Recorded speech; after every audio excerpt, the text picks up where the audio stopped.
So how was dinner? Very Yeah. good. Yeah? And you went to Montrose? Yeah. I think, are they the first group to ever go to Montrose? No. No?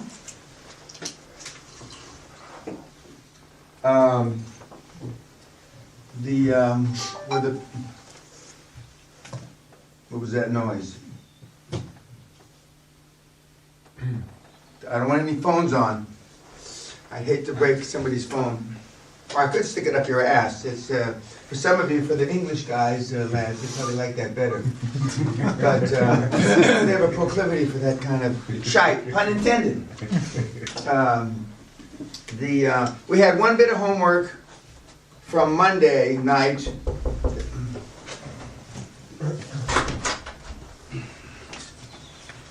Pendejo.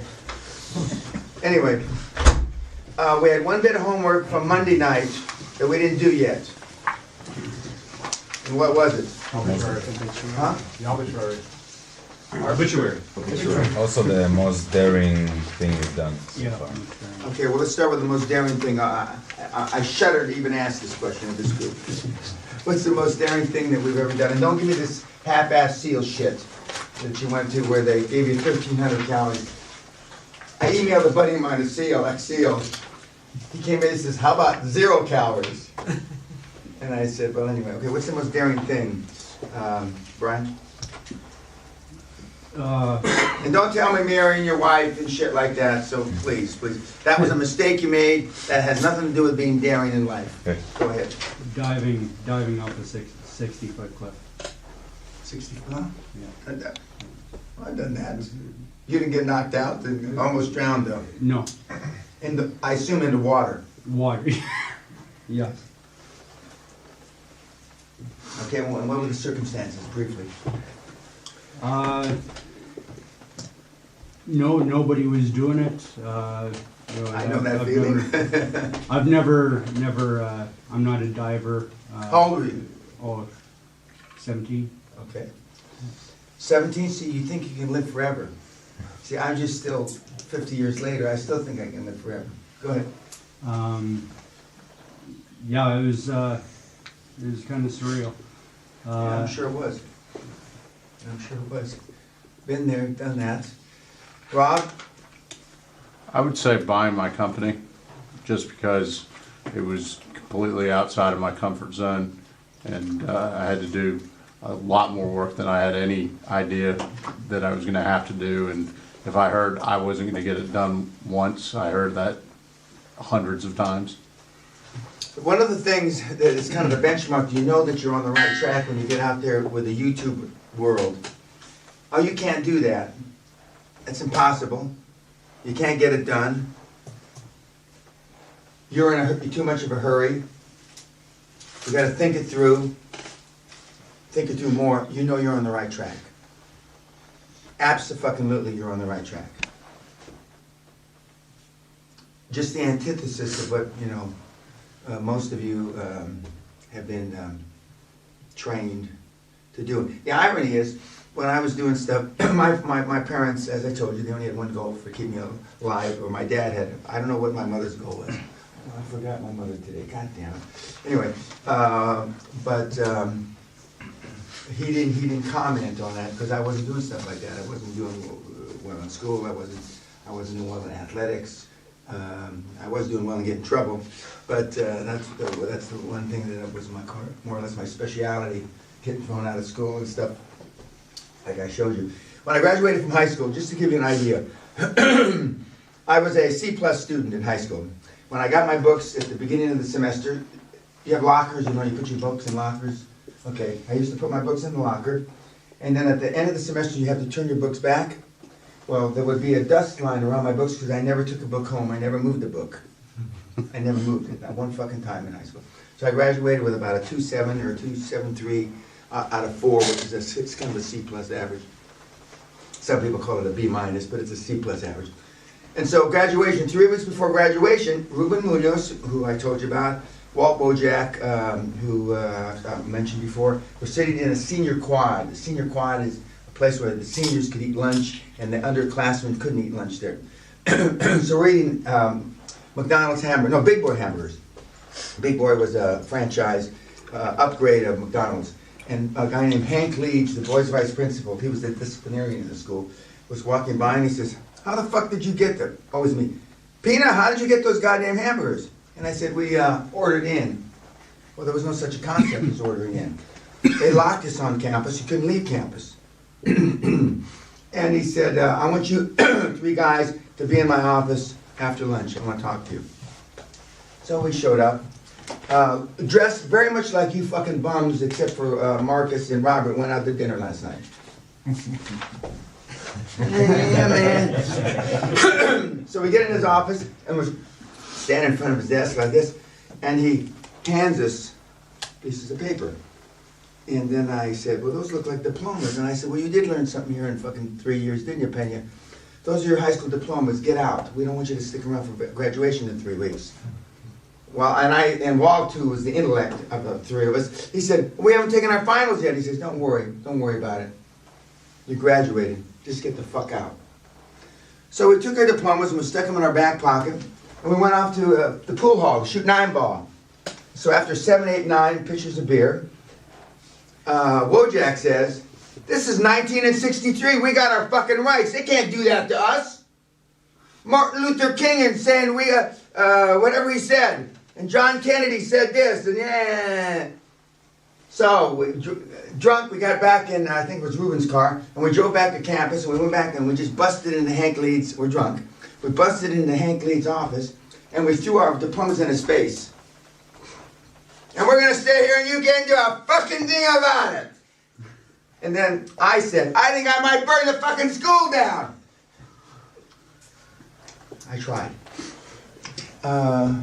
And then we did, mayhem ensued those last 3 weeks.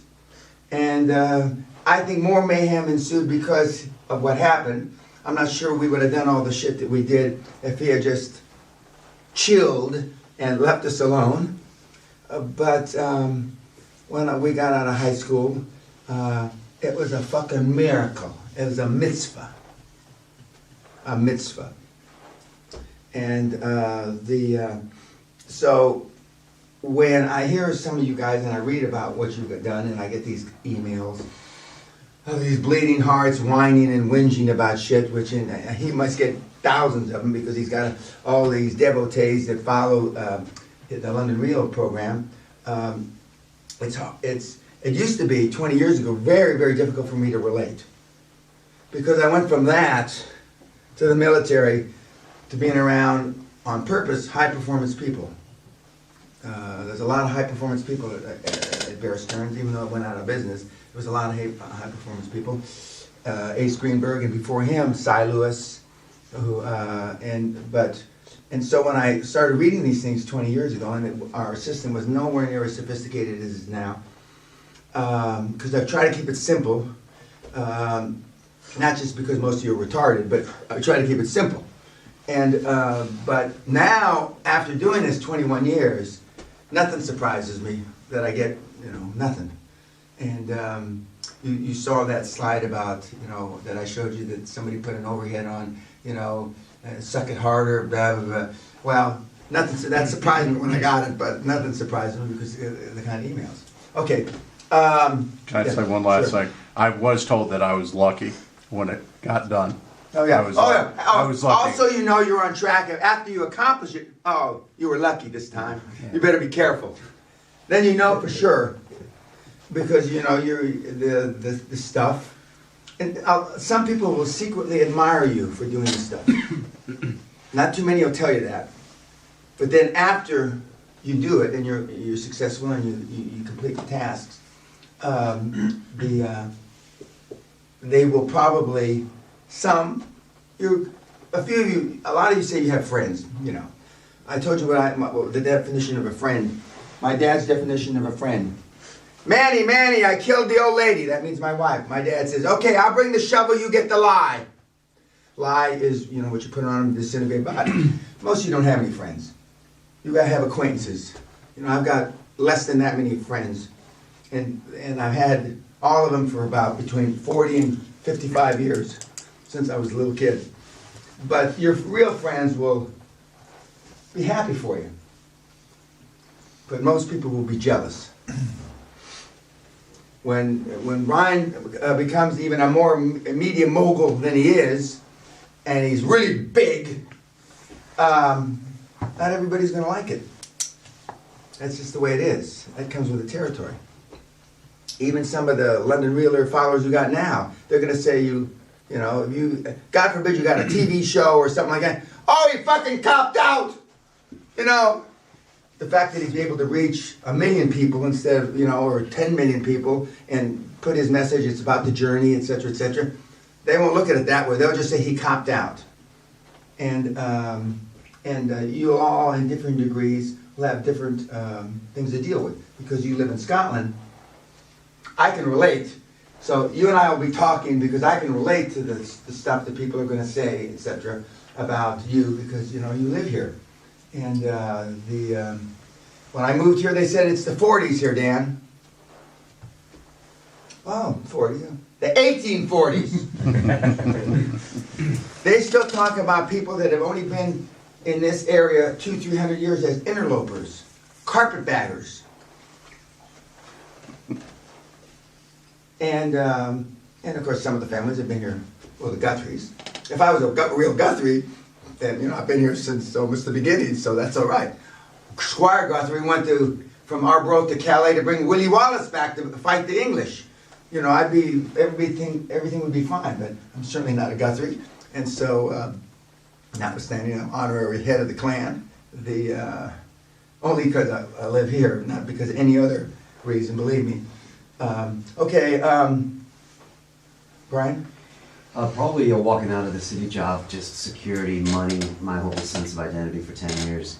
And I remember those few days before I left, I was, you know, a little antsy. So, and then going into complete unknown, so that was, yeah.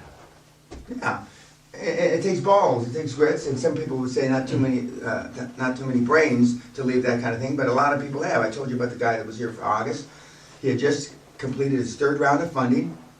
You guys would like 1 round of funding for your deal, let alone your 3rd round of funding, and he's 30 years old, and now he's a multimillionaire, and he decides sitting, I think, on one of those 2 seats right there, that I'm going to walk away. Now, how do I walk away professionally with integrity? He's from a good old Southern boy. Okay, how do I walk away with integrity? And I didn't do like some people would say, oh, I want you to think about it. You know, go home, chill for a few weeks. You know, maybe in January. No, fine. Now, our work plan is new now. Shit can that plan. The new plan is how you get out professionally. How you do it with integrity, blah, blah, blah, blah, blah. But still get it done in a short period of time. And so and he lives in Beijing, and getting money from the Chinese is not easy. And so his funding has come from Chinese private equity. And he's not Chinese. What makes it even harder, but that may not be true because the Chinese treat the Chinese worse than, you know, Tony's shaking his head yes, they treat the worse. It's like the Indians in India treat the Indians worse than, you know, it's that Filipinos treat the Filipinos worse. Okay, what's your... When I was a kid in boarding school. Kids, you're still a kid. Now, okay, I'm gonna whack you now. Okay, go ahead. We used to, on the dorm, on the top floor of the dorm, we would go out on a ledge, maybe 6-8 inches in the freezing cold in winter to smoke cigarettes, and if you slip. Do drugs. Yeah. Cigarettes and drugs. Yeah. Yeah. Yeah, okay. Just so the audience gets it down. I wasn't born yesterday, okay? Cigarettes and drugs. Okay, go ahead. Yeah, I mean, you know, one slip, the roof was very, very steep, and if you slipped, you were going to break your neck. Okay. Anthony? I think the most daring thing I did was to direct the play because I had to remortgage my house. By the way, he's an actor director, actually. And he's English. So I remortgaged my house. I booked the venue, and I likened it to getting a beast off the ground because it was you know, I pushed one way and then something else collapsed, and I pushed something else and something else collapsed, so it was kind of bringing. You're gonna feel like Atlas Shrugged, the movie, you know, he's pushing up the Atlas up the hill. If you don't feel like that every day, something's not right. I was just, because your reports, I'm trying to answer them professionally while still giving you all the time you need. So I'm normally a day or two slower answering them when I have a seminar. So one of the guys gave me a long report, a long challenge part, and then he had an addendum to the challenge part. And so I answered his questions in the email report, and I said I don't have time to read the rest of it, but I will later on this week. So because if he gets the answers back, he's going to say, oh, Dan never scrolled down, he didn't go down to the dead. I do, but I don't have time. It's a long fucking thing, and he's asking he's a fucking engineer, he's asking some, you know, not so easy questions. But they're all emotional questions. They're not about how to build a fucking bridge. Because he had done all the calculations how he was going to do A, B, C, D, all the way to Z, just like Legos, you know? And it hasn't, and he's only in his 8th week, and it hasn't worked out that way. Because it never works out that way. And he's a very structured guy. Some of you engineers can relate to this. And he knows how to fix the bridge. He knows how to fill the whole pothole, you know, in the road. But the road to success is always under construction, always. And normally what happens when you fix the bridge and you get across the bridge fucking collapses anyway, so there's no way back. So that's good. That's good. So you got to keep going. But you know, he's done decision trees, and probably everybody in the room knows about decision trees. And so he's decided on this route. Done all the calculations why this route is the route. Based on his previous, he can't help it. Based on his previous education and training. But it was the wrong decision. So now he's got to write me back. I didn't even bother you with this question because I thought that it was an easy one. But now it's fucked up. So now what do I do? And so when he should have asked in the beginning, and I would have told him that that wasn't the right one, this is the right one. And the one that he chose was the easiest one for him to make. And when I tell you, just pick the hardest one, and that's normally the right one. Whatever makes you the most uncomfortable is the right decision.